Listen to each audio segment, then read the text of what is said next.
so many weeks out from Worlds? The race today was pretty solid. I was happy that Courtney Wayment wanted to push it. I knew I wasn't going to do any work until at least a K. Whether it was a 10-minute pace race or a 9-minute pace, I wasn't going to go. So happy that she pushed it, and then it strung out pretty quickly, and I saw my teammate Gabby Jennings up there, which was awesome, and then just with maybe 3 laps to go, Courtney Ferks was on my shoulder, and I knew I needed to get a little bit of space because I knew I wanted to push pretty soon after that. So at 700 to go, I found some space and just charged ahead, and then didn't look back. I saw on the giant Jumbotron, which is super nice, with like 300 to go, I had a bit of a gap. So at that point, I was just chilling and focusing on like having good hurdles, not messing up a water jump or anything. And then with 100 to go, I saw Joe do this, and I was like, oh, I guess I gotta move again. But when I saw that I ran 9:10, I was happy. I thought had I not relaxed that last 300, maybe I could have broken the trials record that I had last year. You know, run 9:08 or something. But I got a couple of weeks to run a lot faster, and I'm feeling good. And just now, your thoughts. I mean, you've been everywhere for the Olympics. You've been everywhere for the World Championships. What are your thoughts about being able to stay on U.S. soil in the first World Championships on U.S. soil? I mean, we've been to London's relatively easy, but Qatar was quite difficult, long travel. Tokyo, obviously, I didn't love. So to just fly to the Eugene airport is going to be so easy, and then running in a venue you run in a zillion times, going to your same restaurants you go to, like all the easy things are definitely a benefit to all the U.S. athletes. And I didn't thrive at pre this year, but typically U.S. athletes dominate pre because of that travel advantage. So I'm looking forward to like the whole Team USA just having a killer meet. 10 U.S. titles. Where's this rank? You know, this is pretty. This might be my favorite. I think it's because like. I'm about to cry. Timid in the final,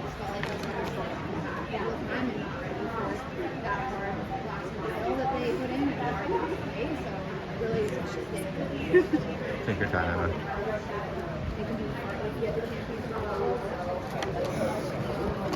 Sorry. No, it's fine. No, I think. Yeah, exactly. It's good practice. Yeah.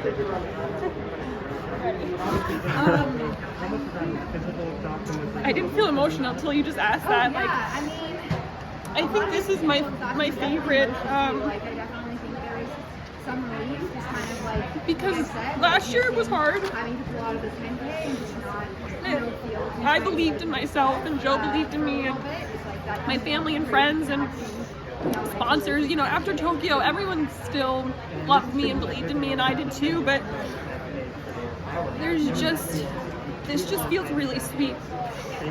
After having a hard race in Tokyo and having something that you work for like so many years like fail, this feels really good. And then like there's always this side of it when like just in my personal life, I don't know how many of these my mom is gonna get to see, and she was here, and that's just really, really sweet. And then when your husband is your coach, it just is like he spends every waking moment trying to make my dreams fulfilled. His dreams are my dreams, and so when we can be successful, it feels so good. And yeah, I didn't feel like I was on my victory lap and I saw my sister and she was crying and I made fun of her. I was like, why are you crying? And she's like, it's such a big deal, 10.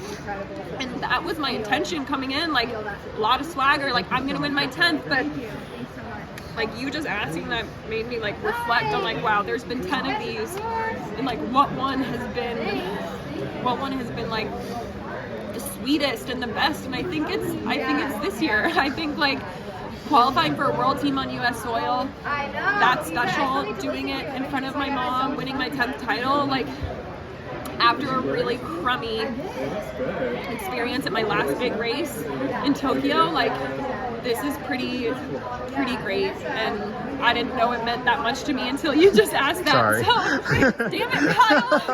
No, I'm all good, and I'm very happy. I didn't know I was gonna get weepy on us.